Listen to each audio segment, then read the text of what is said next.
Warning. This podcast contains adult themes, profanity, speculative science, and wildly inappropriate theories about the end of humanity. If you're sensitive to topics like infectious disease, drug use, apocalypse jokes, or talking about zombies like they're real, you might want to keep walking. We're not here to comfort you. We're here to freak you out. In a good way. Probably. Welcome to Infectious Tangents, a mini-dose of Mutant Hollow, where we veer off the main path and go spore deep into strange science, creepy discoveries, and viral ideas that didn't quite fit in the main episode, but demanded their own moment in the petri dish. Sometimes they'll match up with what we've been talking about, sometimes they'll infect your brain from completely out of nowhere. But today's tangent, it totally syncs with our current series on zombie fungi, and it starts with a cursed tomb, a killer mold, and a miracle cancer compound. Fungus. Pharaohs and leukemia research? Yep, it's one of those stories. This is Infectious Tangents. Let's crack the sarcophagus. What if I told you that the infamous Curse of the Pharaohs might actually be saving lives? Do you know anything about the Curse of the Pharaohs, Stacey? Can you tell us about it? I do. There's a lot of movies about mummies and the Curse of the Pharaohs. There were a lot of humans that were desecrating graves in Egypt, digging up ancient Egyptian tombs, and many of them died of random things. And so the correlations for deaths of people that were archaeologists or working for archaeologists digging up those tombs or treasure hunters, there was a correlation higher death rate for those humans. So everyone thought that there was a curse. Yeah, that wasn't great.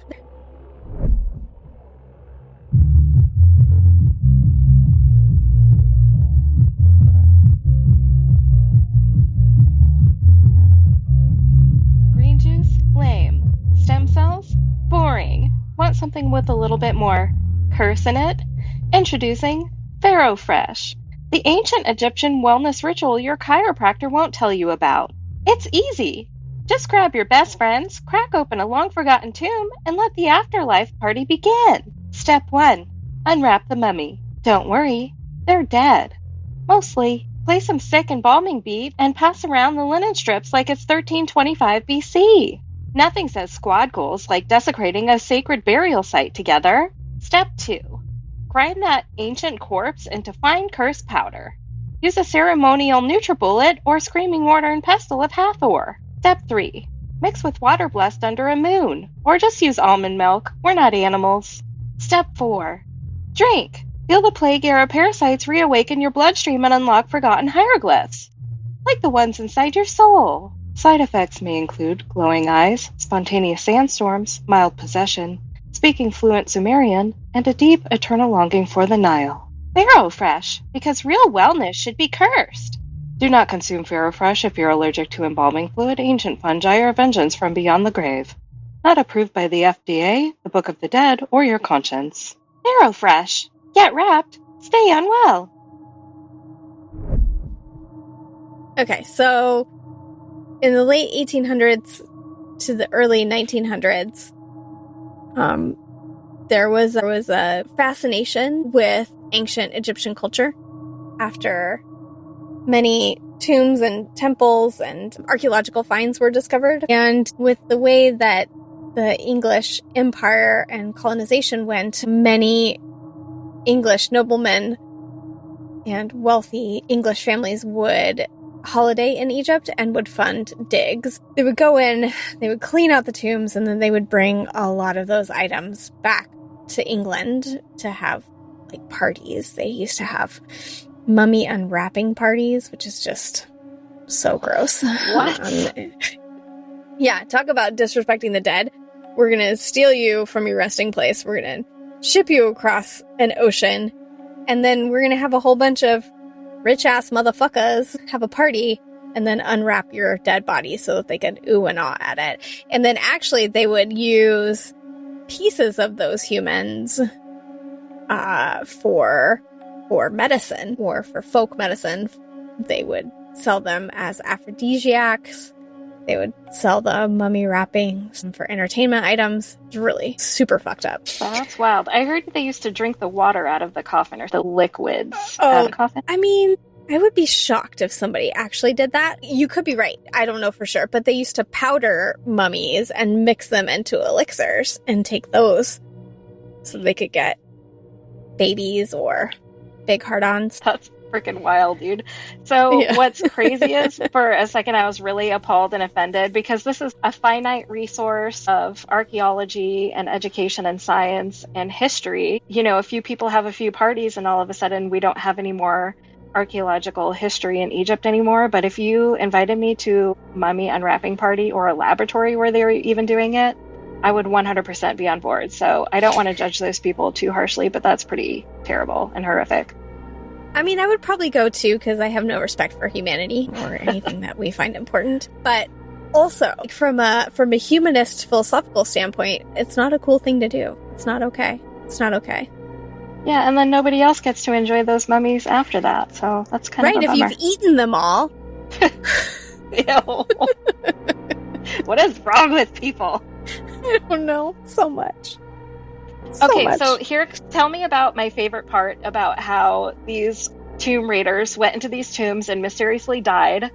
And, you know, before scientific and medical advancements, or maybe before the understanding of what was happening, they thought it was a curse. So that's why they called it the curse of the pharaohs. But what I really love is that there is a scientific explanation to this, and it has to do with fungus spores, right? Yeah, pretty wild. Some of it is speculation based upon science. Okay. I think it's incredible. I think it's a perfect security measure, even though it was unintentional. So it wasn't intentional. Right. But it just seems like the perfect amount of precaution and justice or something. But, you know, if an archaeologist went in there or something and died of spores and they were going to preserve that scientific data for humanity, then I would feel bad for saying that. But that's not what was happening in the past. And another really funny thing, and this is a tangent of a tangent of a tangent, but we talked about Terence McKenna on the Patreon version of the first episode a little bit, which is the extended uncut version. But Terence McKenna was an interesting fellow, and he had a theory that fungus spores were sent by aliens through the cosmos to us on Earth to advance our mind and brain and consciousness. And it's partly because spores are so incredibly hardy and they're so tough and they're so robust that they can live for thousands of years, from the time of the pharaohs when they were buried in the tombs, and they lasted for hundreds, thousands of years. But until these tomb raiders came into the tombs, were exposed to fungal spores that were floating around that lived for a really long time, and they became active and infected these people and killed them. So I think fungus and fungal spores are incredible, and I need you to tell me about them right now. It's an emergency. It's an emergency. Yeah. Well, and then the question is, was that aspergillosis already in the environment and just happened to have some spores that entered the tomb, and then the spores did their thing and they grew more mycelium, and then those mycelium fruited and grew more spores, and then they just happened to open a box full of the organs where that mycelial explosion happened, and they opened one of the jars, and the change in the air pressure forced all of those spores that had been sitting there for thousands of years, because they're extremely hardy in the environment, into airways and lungs, and then dozens of people die from fungal disease, aspergillosis. Yeah. How incredible is that? I love this story. It's wild. And so this was all happening in the 1920s. Roughly in the 90s. We think it might have happened earlier, but it was big in the media in the 1920s. Well, the reason why it became newsworthy recently is because at some point, laboratory scientists, got a hold of some of those spores and started doing analysis on those and did some testing, and they found out that those spores had amazing anti-cancer properties or capabilities, which makes me wonder if people were grinding up the mummies into dust and powder and drinking them as an elixir. I wonder if it was actually fungus spores that they were drinking, and maybe it did have some health benefits if it wasn't killing them. How would it do either or both? Well, I think that the aspergillosis species, the ones that are pathogenic, the ones that cause illness, they produce a lot of toxins just as byproducts of their general life, and then also to protect the mycelium. And one of the ones that they produce are aflatoxins. A lot of mold species produce aflatoxins, which are what causes problems for humans. And so I think that the helpful compounds in those particular fungi just happen to be there. I think that they're completely unrelated to whether or not that fungi is going to be toxic. So if you were swallowing ground up mummies and you happen to have leukemia, which is what they have found some use for fungal proteins, I think it's extremely likely that you would your body would be happen to be exposed to the helpful compounds, and much more likely that you would be exposed to the compounds that may cause illness. I didn't say that very clearly. So it could go either way. I mean, I think that you're probably going to get sick from it. I don't think that you're going to get healed from it. Why were they doing that? Gosh. Because we're desperate. We're desperate to extend our lives. We're desperate not to face our own doom. We're in constant state of existential crisis. So Fair. We eat mummies. Yeah, that makes total sense, Stacey. It's a logical jump. I'm interested in the conversation that took place, or whatever scientific theories were popular at the time to bring people to the conclusion that they had to drink mummy powder elixirs. But I mean, it sounds interesting enough.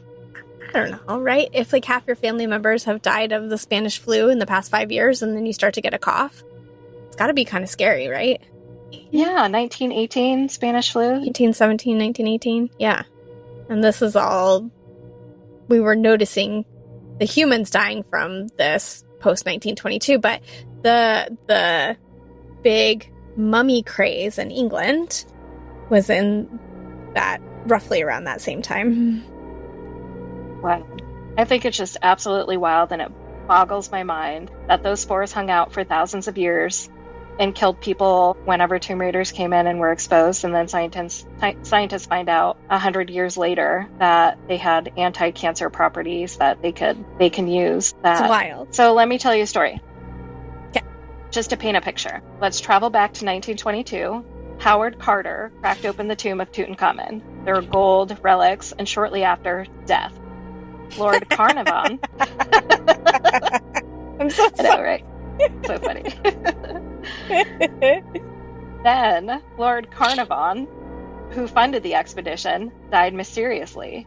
Within a few years, over a dozen others linked to the tomb also met untimely ends. The media eats this up. The curse of the pharaohs. Headlines screamed of supernatural revenge. But science had a different theory. And buried deep in the crypt's sealed chambers, scientists believe there were dormant spores of a particularly gnarly fungus, Aspergillus flavus, a mold that thrives on decayed organic material and makes itself right at home in ancient tombs. So like we were talking about before, A. flavus produces a toxin called an aflatoxin, and it's one of the most potent known natural carcinogens in humans. But that's not even the real kicker. It also causes serious lung infections, especially in people with weakened immune systems.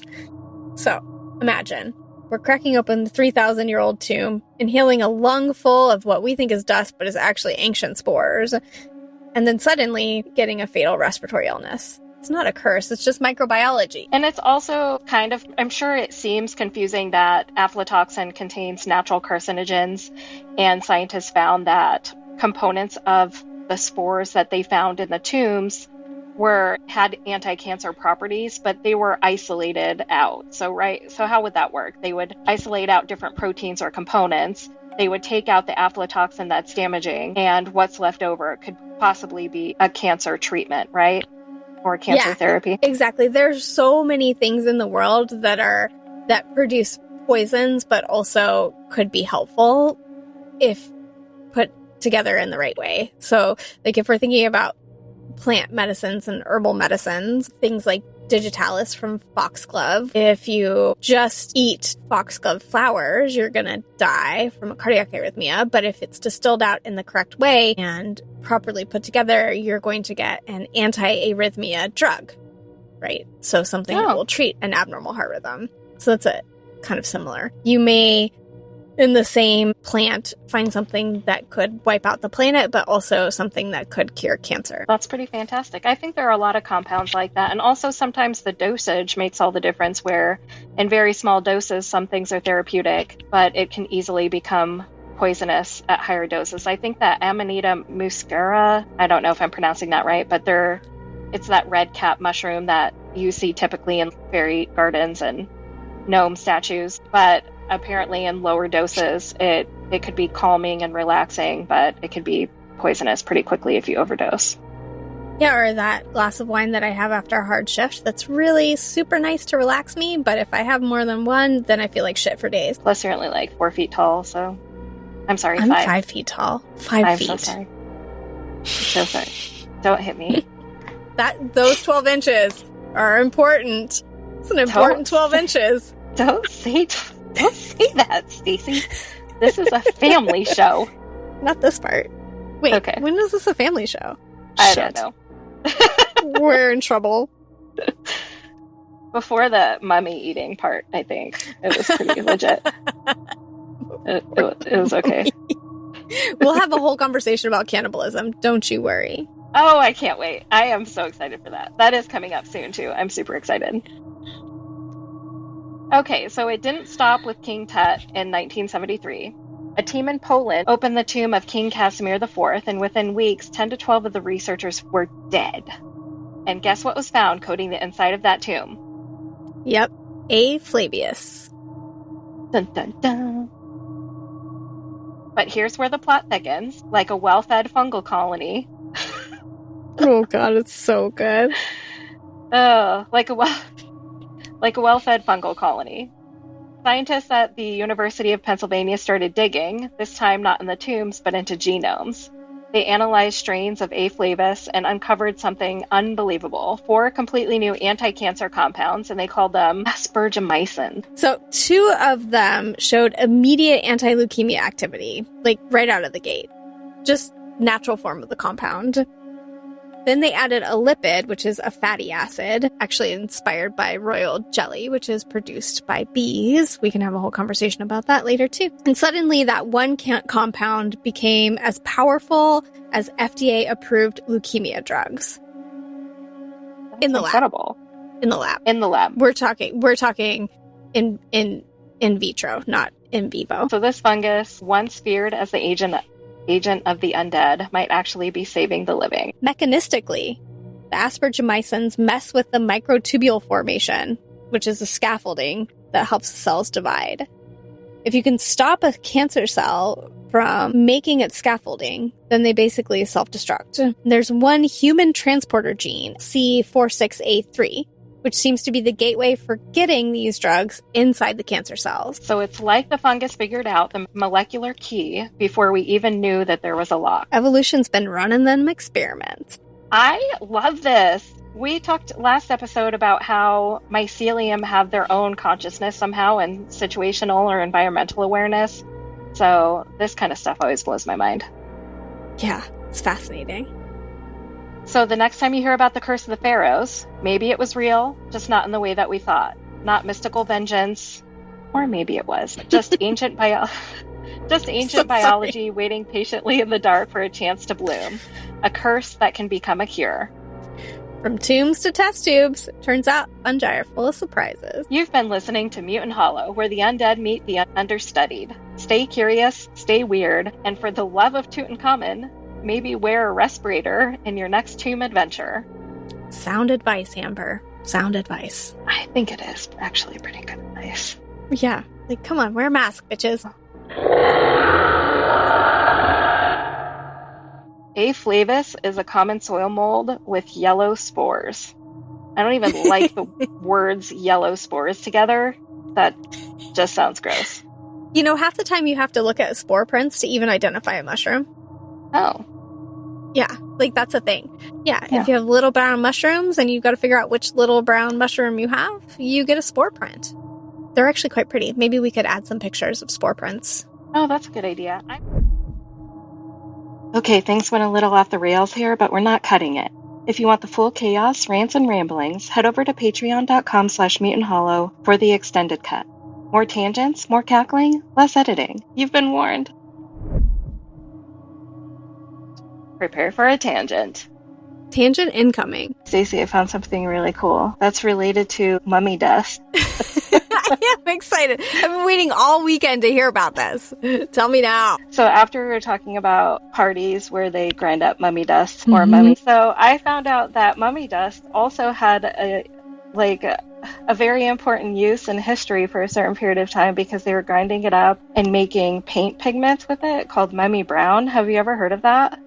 No, they were making paint pigments out of dead humans? Yes, there are some super famous paintings that were made with mummy brown.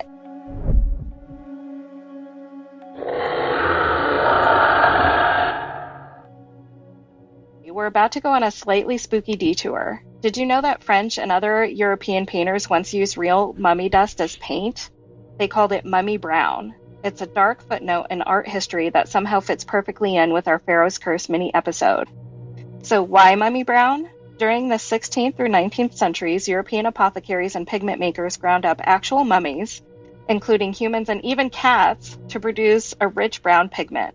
It wasn't just folklore. Shops in Paris sold powdered mummy alongside incense and myrrh. And it's crazy to me that they had to throw cats in there. But why actual mummies? Why human remains? Why? And who came up with that idea? That's what I want to know. Who was like looking at a dry, desiccated human and was like, you know what, this would look great on a canvas? It's very strange. And who like actually did it? And do you have like a little mortar and pestle? I want to know how you turn them into the paint too. I have so many questions. Yeah, how do you make mummy dust? And I have a recording of some of these names if I need to input them. If it doesn't sound like me, it's a French history podcast, Professor Dr. Gary Giraud saying it, but French artists like Eugène Delacroix may have used mummy brown in monumental works, including possibly the painting entitled Liberty Leading the People, painted circa 1830, and Martin Trolling, a French genre painter, is reported to have extensively used it, and that was done in 1815. It's Intérieur d'une cuisine, now presented in the Louvre, and that's one of the prime examples.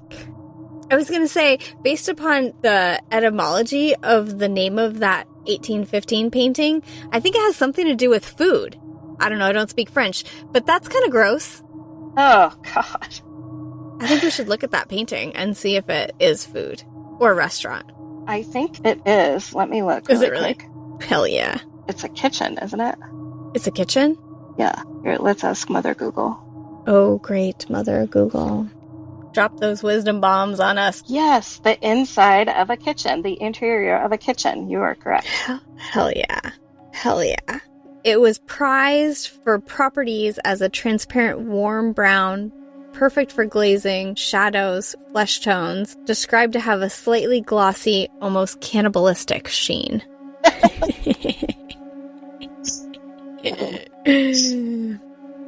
And that's why they used it to paint a French kitchen. Well, and here's another thing. Based upon that label, the label that said that it was made out of mummies, this other painter is quoted to have buried his tube once he learned the truth that the paint contained dead Egyptians.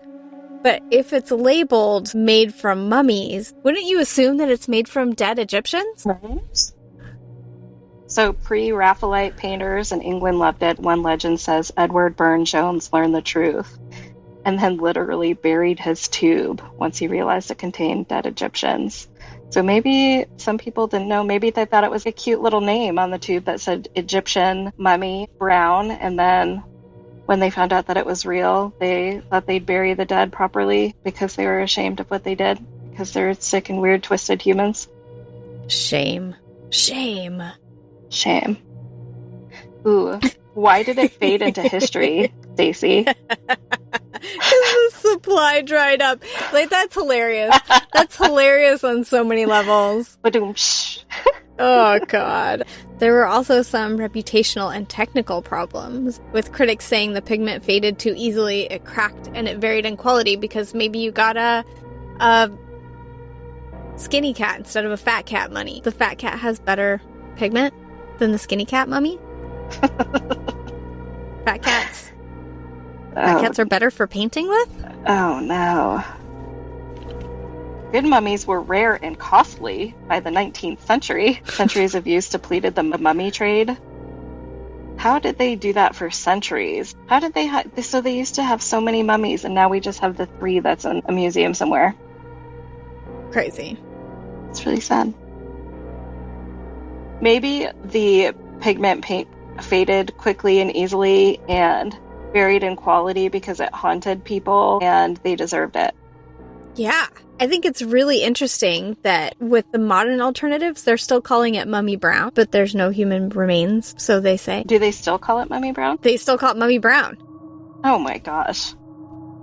Well, no wonder why people are confused. I would be burying that shit in my yard. I mean, I put eggshell white on some of the walls in my house, but I didn't assume that there were eggshells in it. Well, then I thought it was a metaphor.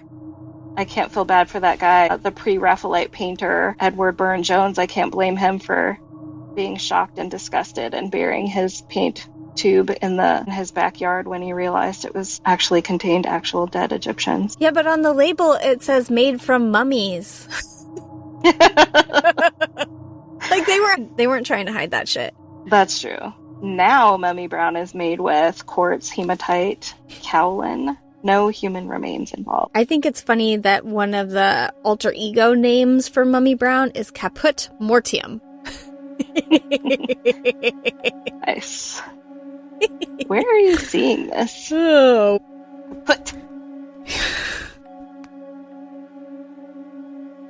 Oh my gosh. There's a tube of mummy brown in a little coffin case. Oh, that's so cute. Wikipedia. Like, come on. Hilarious. I would probably use that for magical spells or something because it sounds pretty powerful, but I wouldn't just be willy-nilly painting scenes in a kitchen or anything. I wouldn't want no cursed croissants. Croissant. You know, Amber, when you use human remains for magic, that's called necromancy. Oh. Just, throwing that out there. Interesting. I wonder Not how to many be of a joy kill.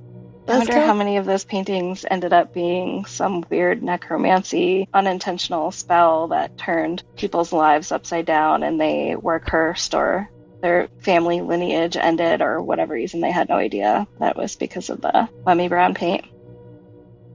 On our next episode, how the zombie apocalypse starts with necromancy and painting. Unintended consequences, once again. Humans suck. We suck. A literal curse on the canvas. Literal curse on the canvas. Dust of the dead. Dust of the dead. It's fascinating and surreal to think that masterpieces by revered French painters might literally contain the dust of the dead. It's a little unsettling. That's exactly why it fits our Pharaoh's Curse episode. It reminds us of history's sensational threads. True or mythic can hitch together unexpectedly. So painted right during the height of the Mummy Brown's popularity, it's often cited as a textbook example of its use. Strange and fascinating highlights. Shops humorously promoted using the material without giving offense to the ghost of the departed. Once the Egyptian mummy supply dried up, some pigment companies reportedly used corpses of slaves and criminals to replace the mummy brown pigment because they still needed a supply of dead bodies to make the paint. That's so messed up. I mean, priorities, yo.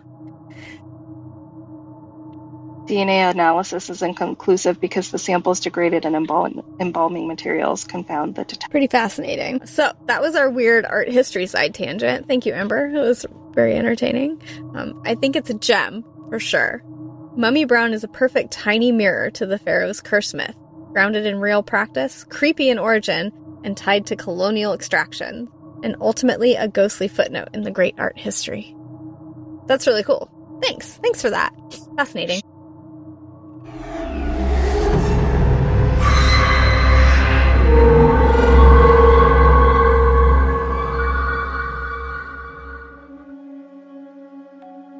In these uncertain times, don't just survive, thrive with Hollowhaven, the world's first luxury end times retreat. I used to be terrified of the infected breaking in. Now I sip bone broth in my geothermal clawfoot tub and listen to vinyls pressed from old conspiracy tapes. Each subterranean haven comes with 12-foot fungus-proof walls, an anti-preon air ventilation system, and our exclusive Panic But Make It Aesthetic lighting design. Comes in quartz, mocha, and apocalyptic ash. Hollowhaven, because the end of the world should still match your Pinterest board. Okay, so what were you just explaining to us? Yeah, then we talked about them eating the mummy elixir, which was technically a saprophagy. Yeah, what a bunch of weirdos. I wouldn't recommend eating dead stuff because we're live humans and not fungal species. Everything that we eat is technically dead.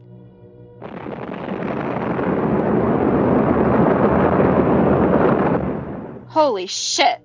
I'm so sorry. So don't worry about it. I think it's more the decay. But then some things that we eat are actually in active decay, and we find that to be very appetizing. What do you mean? I mean, well, let's talk about fermented foods, right? They are in the active decay. Those yeast and mold organisms, and wink, bacteria. Wink, and bacterial organisms are breaking down those foods. They are living off of that dead matter and leading to decay, and then we like it and we're eating it. Cheese. It's so good for you too. The fermented compounds are really probiotic because they have lactobacillus and Saccharomyces might be some of the fermenters.